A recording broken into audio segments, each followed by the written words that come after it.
everyone. My name is Sharon O. I'm your host today. Today with us on the show is Helen Prest-Ajayi. She is a remarkable figure in Nigeria. She has business interests in Nigeria. She has her career in law. And today she will tell us all about it and how she manages to merge the two and everything else that she does. Helen, welcome to the show. Thank you for having me. Yes, thank you so much for giving us time. We know you're very busy, but you making time for us, we appreciate that. Thank you very much. Right. Keep It Moving is a business talk show where we discuss about, challenges that are faced in businesses. Now, you doing more than one thing, you would understand where we are coming from. Yes. Okay. So it's really a conversation. It's nothing too serious. It's just that, you have a very inspiring story, be it in law, be it in business. And so that story may encourage someone who may just be needing that. Mm-hmm. So welcome to the show and let's dive into it. Okay. Okay. You're a former beauty queen. Let's start from there. Oh my goodness. Yes. Yes. That was, I think, over 40 years ago now. Yes. But it seems to have stuck with me throughout. When people meet me, that's the question that they find intriguing. I think people I grew up with me are still stuck in that era. Which is a long time ago. And but it's something that has been with me throughout my life. It's changed the course of my life, I would say, in the sense it gave me a different outlook and career path, because it's such a dramatic event. Yes. And it's something that I was happy to do then, and I'm happy to talk about, but that's not all that I Alongside that, you have a career in law as well. You have so many great achievements when it comes to your career in law. Law too was quite some time ago as well. Okay. As I practiced law for over 15 years. Okay. And thereafter, I started to work in education. Yeah. And so presently, I publish educational books. I've written an educational book called The Complete English Grammar Guide. Okay. I work in literacy and mainly in advocacy. Yeah. Because for me, literacy is the key point right now. Yes. In Nigeria and indeed Africa. It's quite a complex point. Yeah. It's not just about people being illiterate, but it also goes back to the legacy of colonialism that has caused this kind of mass illiteracy on our people. Yeah. And I believe that we're not paying enough attention to it. Yeah. And we're not really seeing the root cause. We just say, we have high illiteracy rates, but we don't really understand why. Not sure way. Yeah. We don't understand why. We don't really understand that is the legacy of colonialism, the legacy of a foreign language being thrust upon us, and us being forced to adopt it. And just like in any educational field, I'm sure, I don't know whether you learned another language in school. I did, but... like maybe French or something, or some other foreign language. Yeah. So you can see how difficult it is to learn a language, adopt it, not to talk of even having to now get your education through that language. Yeah. So, of course, a lot of people cannot cope. They fell by the wayside. Yeah. And some families simply never were able to grasp it fully enough. Yeah. And that is the bane of the source of, I believe, the source of illiteracy in Africa. Yeah. And the difficulty we have, because we have to access education through that means. Yes. And so if you can't speak the language, you can't access education, then what happens? You can't compete Yes. In the global arena, you can't compete in anything. And in today's world, it's even moved on for that. Now you have to be digitally aware, yes. Yes, digitally literate. Yeah. So you have to be normally literate, and it's moved on from that. So we find swathes of the population just being left behind. Yes. So that is your side of education advocacy. Yes, that you advocacy, do. yes, that's what I really do now, fully. So do you have, what about any businesses that, you've set up across? Well, the educational, it's a business as well. And I'm not just an advocate, I write books. Okay. We publish educational books, and we provide educational resources. Yes.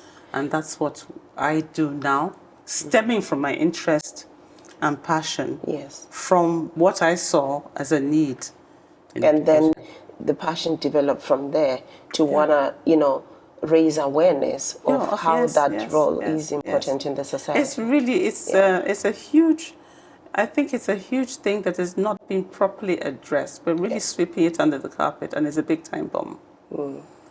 So what would you say are some of the, key factors affecting it, or what could be put in place to manage this issue? I think we have to go back. I think we have to take the primary stages of education far more seriously. We cannot assume that because, for instance, Nigeria is supposedly an English-speaking country, supposedly. So it's assumed that everybody that comes to school speaks English, but that's not the reality. People in their rural homes speak their languages. Yes. So a child would be born and speak its language maybe up to the age of 5. Yeah. Then you send him to school to primary 1 and switch and expect him to be fluent. How is that possible? If the foundation was not laid well. So which means when they come to school, this is my theory, you need to spend at least 2 solid years in that primary stage acquiring the language, by immersion. You have to really do it very, very intentionally. And it has to be far slower. Because right now they just breeze through, because we're being taught as if we're English speaking like people in England. Yeah. But we're not. We're having to translate everything from our local languages into English before we can even access education. Yeah. That's a big feat. Anybody who comes out of school here is a genius as far as I'm concerned, because that's a big hurdle to have to go through. So before you learn how to maths, science, you're translating all. I mean, imagine going through that. It's a big. We just assume that it's a normal thing, but it's not. It's a big hurdle and a big setback for children to have to go through that. And that's why we're having a problem, because not everybody has that capability of going through it, being able to achieve that so quickly. You have to have a little bit of high IQ to be able to do that quickly. Yes. And many people do not. And we're not really taking that into account.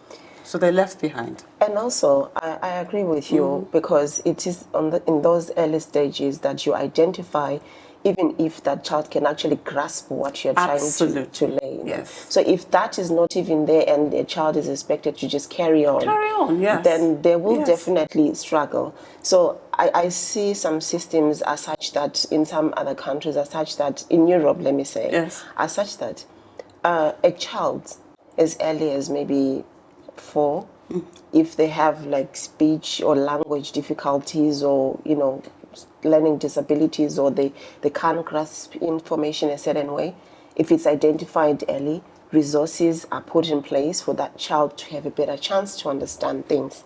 So is that what you're saying is lacking here to prepare? No, not really, because you're talking about mentally challenged. Our children are not mentally challenged at all, in any way whatsoever. In fact, what is happening is that you have children that are very bright, extremely bright, but this language barrier is what is impeding So, yes. So, because to understand anything you're going to teach them, they first have to understand the language. Exactly. So, Exactly. in understanding the language, then what is going to be put in place to make sure that every child has a fair opportunity? That's right. We need to take it slower. Okay. And more detailed. Okay. And take it in. We need to remove assumptions. Yes. So we need to be actually teaching English that supposedly is our lingua franca here. Yeah. We need to be teaching it as a foreign language. We're shrinking, and we need to address these issues.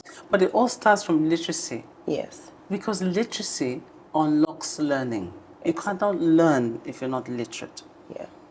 You cannot even teach yourself. No matter how good you are, if you don't have that as a basic, you cannot learn. progress. I understand. It unlocks all kinds. Now we are being encouraged to self-teach through digital tools and things, but you have to learn how to use it, and you have to read instructions. If you're going to self-learn, you need to have had the basics. That's right. So, yes. I see where you're coming. Do you understand? Yeah. Yes. So it's a huge problem. So those are some of the challenges that you're going through in your business at the moment. To see, you have a very good message, and I don't, because to me this sounds like a movement. This is something that needs to be more out there.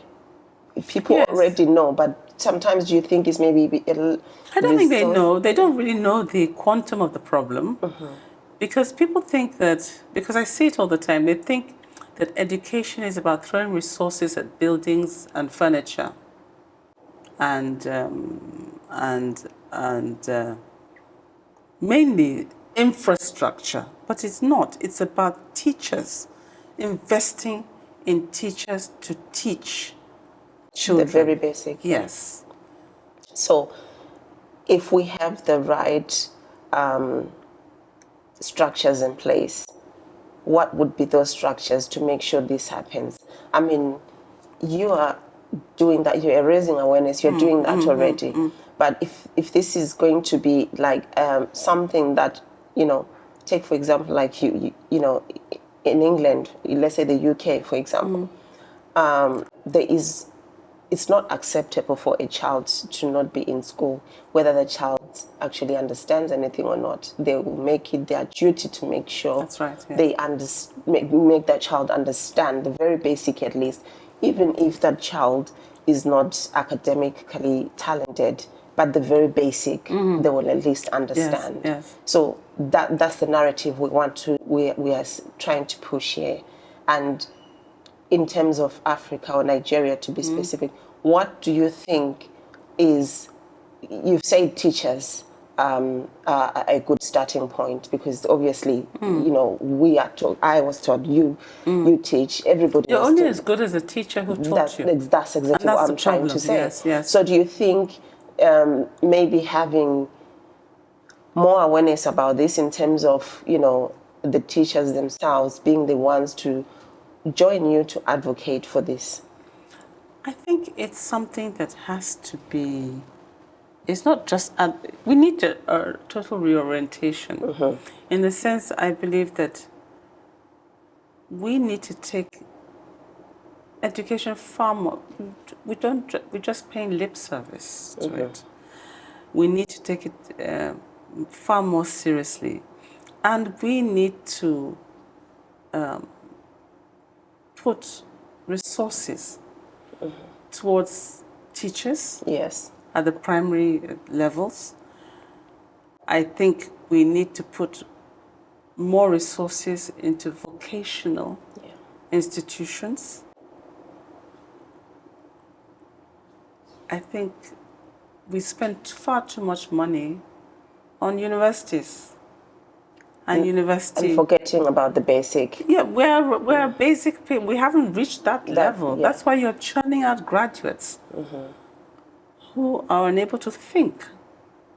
The only thing the university does for you is to signal to employers that yes, this person has gone through some, he's able to go through some rigorous training. Yeah. He's able to defer gratification because he was able to stay in a place for 3 years or 4 years.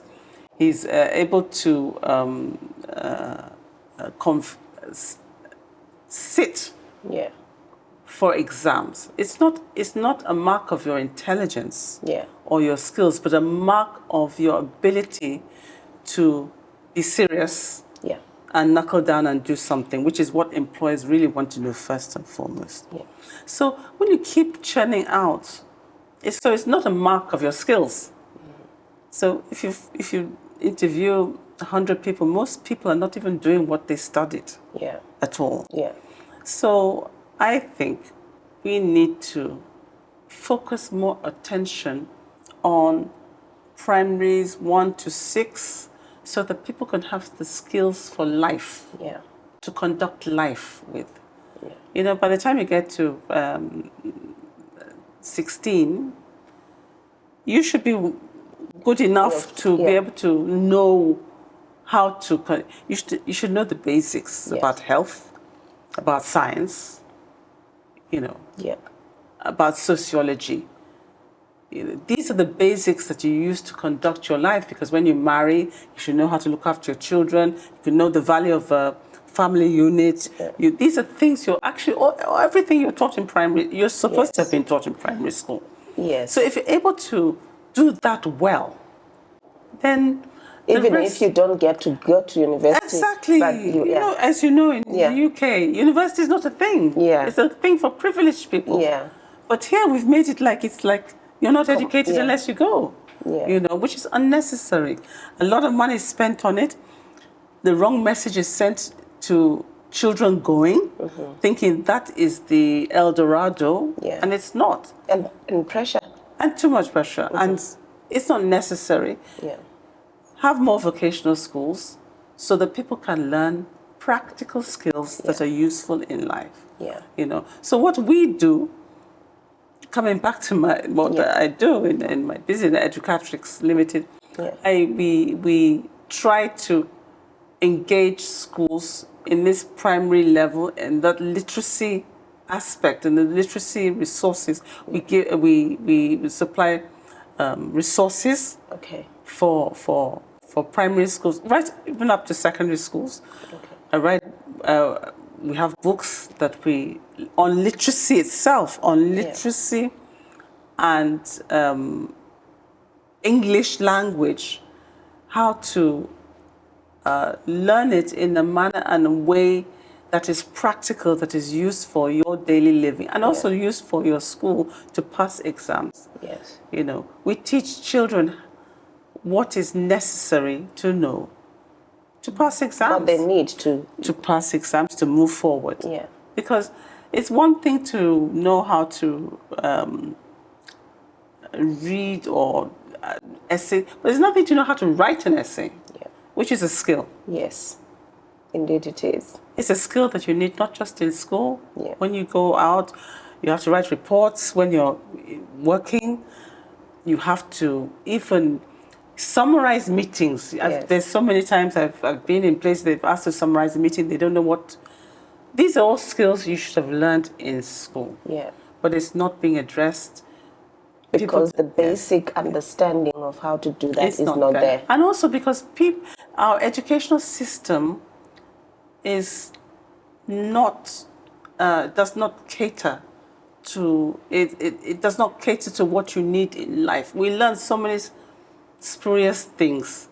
We need to learn the things that people require to fulfill their life goals. Yes. And they need to be more practical. Yeah.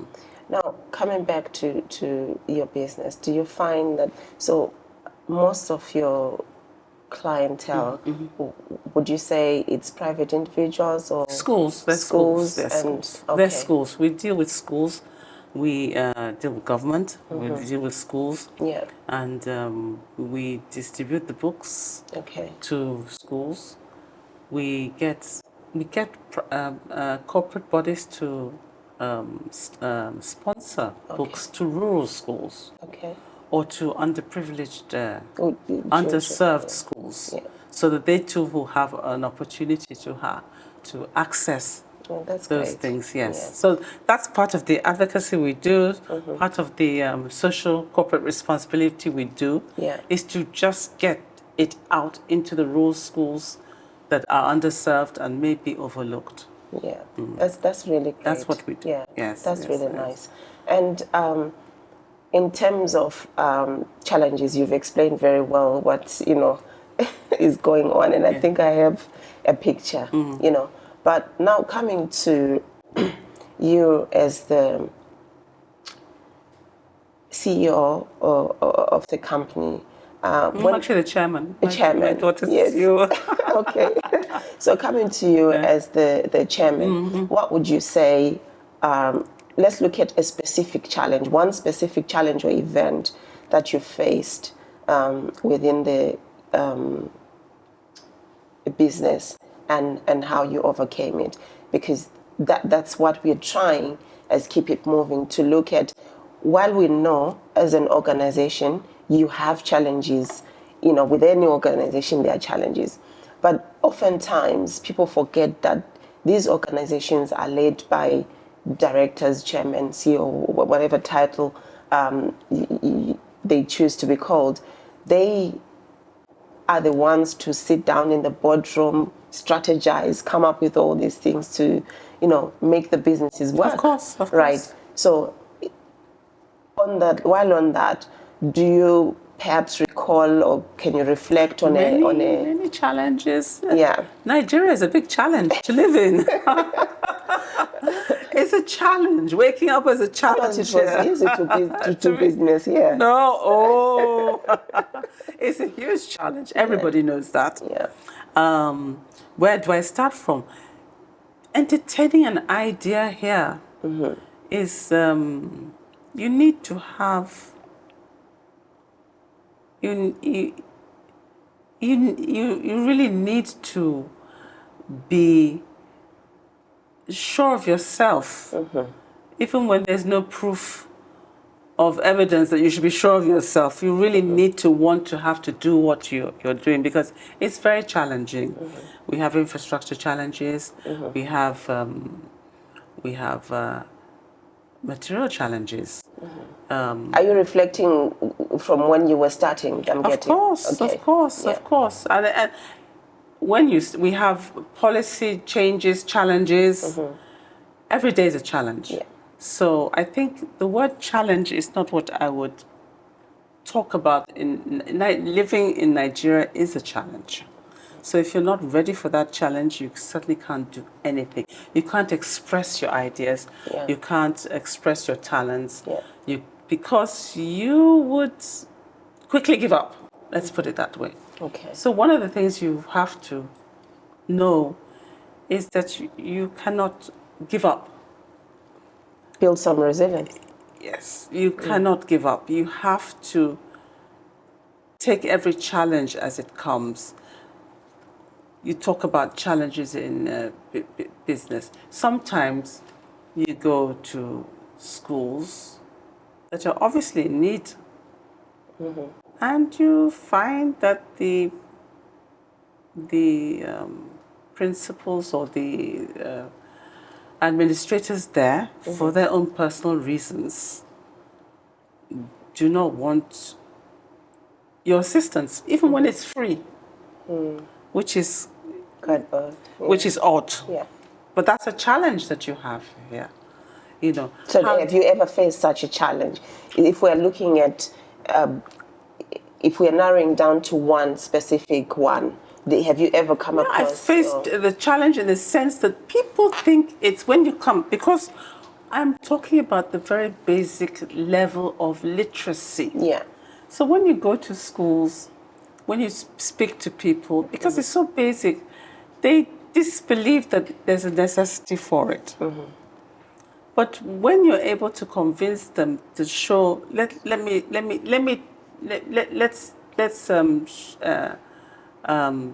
have a test on these children. Yeah. They're very much surprised to find out that the methods that we use that the children didn't actually know what they were supposed to do. And I'm talking about basic alphabets. Yes. Basic alphabets, basic 1, 2, 3 letters. Children are very clever. Yeah. They cram a lot. So you're thinking a child understands everything because he can reel it off. Yeah. Do you think maybe it's that's their worry to say, okay, if they let you come in, maybe they will notice some things that, do you think Not really, no. But once we've shown them, they're shocked. They really thought it was not necessary. They're shocked and they're grateful, and they take the methods and they move on with it. But it's a challenge. We have to convince them to do so. To actually accept. Yes, because it doesn't make sense. It doesn't look like it's a thing. Because how is it possible? This child is 7. How are you telling me? How are they not understanding? Yes, how are you telling me they don't know the alphabet, they can't recognize letters, they can't do this? It's a little bit of an insult. And it takes very big shoes to accept that and then say, okay, we're going to go back to the drawing board on that. Yeah. That was a bit challenging initially. People are not going to welcome you with open arms. It's a challenge, which is understandable. What other challenge?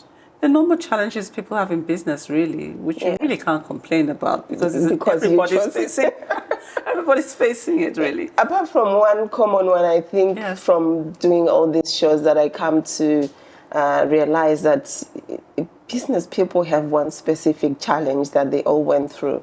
This was during the COVID time.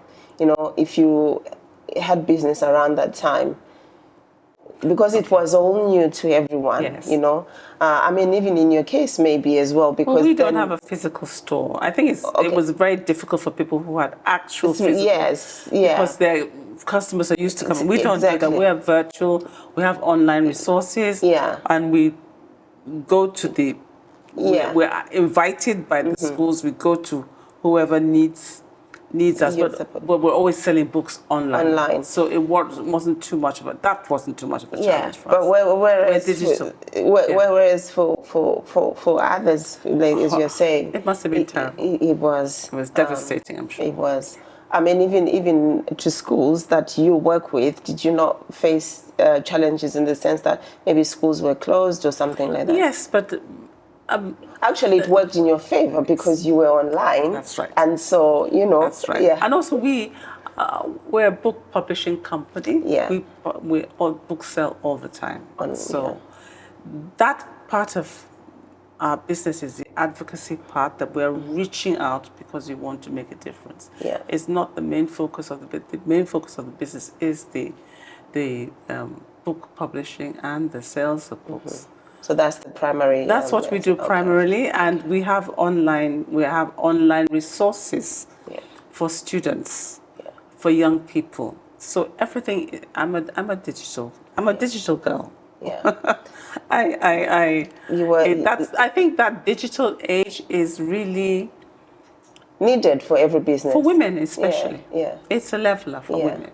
Well, we will support you in our own little way. We'll put your link on crediting. We'll put your link. Thank you. So for those that need your services, they can reach out to you. That's right. Yeah. So in terms of then your support system, who are your support system? I mean, as the chairman of the organization, who supports you in managing? I mean, you mentioned your daughter earlier being the CEO of the company. We have a complement of 7 staff. Yes, yes. As I said, we're a digital. Well, we public books. We work with people who go to the schools. But most of our resources are online, and we have an app called Smart Start. So that app helps young people go through the challenges of exams. Literally how to pass exams, since that's what everybody is. I think that support is needed. Yes, how to pass exams, literally. Because as you know, there's a formula. Maybe people are not too aware of it. There is a formula. If you understand. I wish I had access to that during I'm telling you, there's a formula. And till you understand the formula, you won't really understand that exams aren't that difficult if you know how to go through the different aspects of it and the formula. Yeah. And you're able to understand why the examiner is asking you this question. Yes. And if you look at the exams, they're all geared towards your working life. Yeah. But you don't know it at the time because nobody's ever told you that. Yeah. And I think that's one of the problems of school, because teachers don't say, okay, today we're learning this. And you know what, you need to know this because What you is need the to go, purpose of yes, yeah. because you need to go shopping, or you need Yeah. to do this, or you need to look after your child later. You need to. I remember a lot of the things I learned in school, from primary one to secondary school. Yeah. They're what you're using in life today. Yeah. You need, when you're doing your dispatches, if you have goods and service, you need to know how to weigh. Yes. You need how to weigh volumetrics, kilograms. Everybody now knows how to do it because but these are things you learned in school, but nobody told you why you need to. Yeah. They were just figures. Just did them. They were just figures. Yes. Yes. Yeah. Yeah. So many things. How to count money. Very important. I think that one's very easy. Important. That's the most important one. But yeah. So some people don't know the number of zeros. Everybody wants to be a billionaire, but do they know the number of zeros involved? Yeah, I mean, it's quite interesting, the work you do and everything else. So, and your strategies are really well. I like that, they are well thought out in the sense of it's all digital, all well managed, and thank you. Yeah, there's a flow there. I'm noticing. Well, we wanted it digital because as a woman, a woman's life is very different. Yeah. In the sense that you're always juggling. If you're fortunate, you get married. Yeah. If you are married, then you have to. Even if you're not married, you have children. So your time is never your own fully. Like a man can immerse himself in his business fully. Yeah. He's not thinking, oh, have the children eaten? Or has my husband eaten? Oh, I need to go to the market. I need to do this. Oh, my child is sick somewhere. Or this one. Or even my grandmother, my mother that I'm looking after. A woman is a multi-dimensional, multitasking vehicle. Yeah. So she does not have the luxury to immerse herself 100% in the business. Yeah. If she can do that. But if she does that, she has to give up some other things. Something's got to give. Something has to give. Yeah. And that is the problem before. Now, because of the digital playing field, it allows you to participate. Yes. It takes some of the physical energy out of it. You can monitor as you can do it from your home. Yes. As you're frying your Yes, you can do it from your home. Yeah. You don't have to be physically out. Yeah. The physical part was what was so difficult before. Yeah. But now with this digital access, people can do things. Yeah. You're not beholden to physical location. You're not even beholden to heavy lifting. Yeah. All the things you need energy, you need power, you need movement for, have been done away. So we have more opportunity to access the work world or the business world. Yeah. And that is really a big thing that has allowed more women to come into the business world. Yes, absolutely. Yeah. And they're doing great. Now, before we wrap up, you know how you mentioned about the challenges that you face in trying to get, schools to accept your work and all that. What would you say were the lessons you learned from those challenges? What would you say, you learned and or whatever that lesson may be, how did it impact on how you think or look at business now? Well, what I learned is that you have to understand your environment. Yes. That's number one. know your environment. Yeah. This cannot be learned in books. Yeah. Know your environment and know where people are coming from. People are coming from different cultural mindsets. Yes. And none is better than the other. They're all valid. Yes. Every mindset is valid. Every cultural experience is valid. Yes. So if you sincerely want to help and add value, you have to take that on board. You have to really look at it and study it and see why. What is making, why is it like that? What is making them react that way? Where are they coming from? What are their experiences that are giving that? Yeah. And then you learn so much, and then you tweak your Approach to that. yes, Yeah. approach, and also your business model and your content. Yeah. It's so interesting, and one size does not fit all. You really have to understand that, especially in Africa, where it's multi-ethnic, multi-tribal. Yeah. We are dealing with so many indices and trying to extract to get everything to coalesce into one. Yeah. It's extremely difficult. Yeah. I don't think we understand that. We're not paying attention to that fully to try to understand it and bring everybody into the classroom. What we're doing is pasting things on top and say, you must do it like that, you must do it like that. Yeah. And that makes it very, very difficult. But if you take some time to learn that, you'll find solutions and find a way forward. Yes. But it needs time. It really needs, what's it called? Intentional time. Studied. Yes.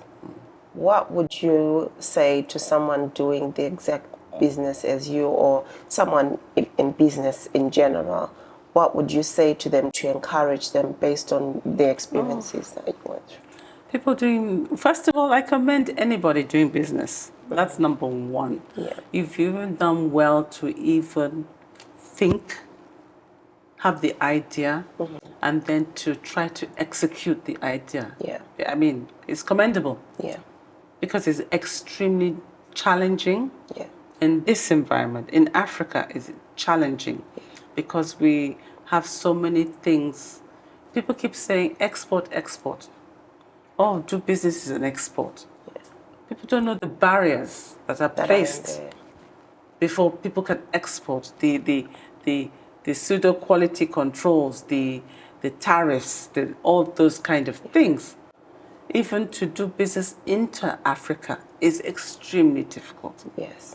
So anybody doing business, I commend them. Yeah. Secondly, I would really tell them just to see it as a process. Yes. If it doesn't do well, it does not mean you're stupid. You're not a failure. Try to look at the aspects of it, and you will find a solution. Yes. You will find a solution. Yes. If you're not if you see it as a process and you're not in a hurry to get to some end, or of course you cannot do businesses and be watching the Joneses. You must face your own path. Yes. And you cannot be comparing yourselves to others. Yeah. And it must be something that you wanted to do and that you're adding value. Yes. Businesses tend to succeed when they are adding value to society or people, or they're helping in some way. Yes. Because people have a need. Yes. If a need is met. Yes, people have a need. Yeah. And if you can meet that need in an empathetic, real way, not just because you want to make money, but because you want to help. Yes. Be successful. Yeah. So successful. Those are very encouraging words. And certainly I relate to, to most of it, should I say, and be encouraged at home. Keep it moving this is what keep it moving is about. When faced with that very, very difficult moment where, you know, do I really even need to be doing this?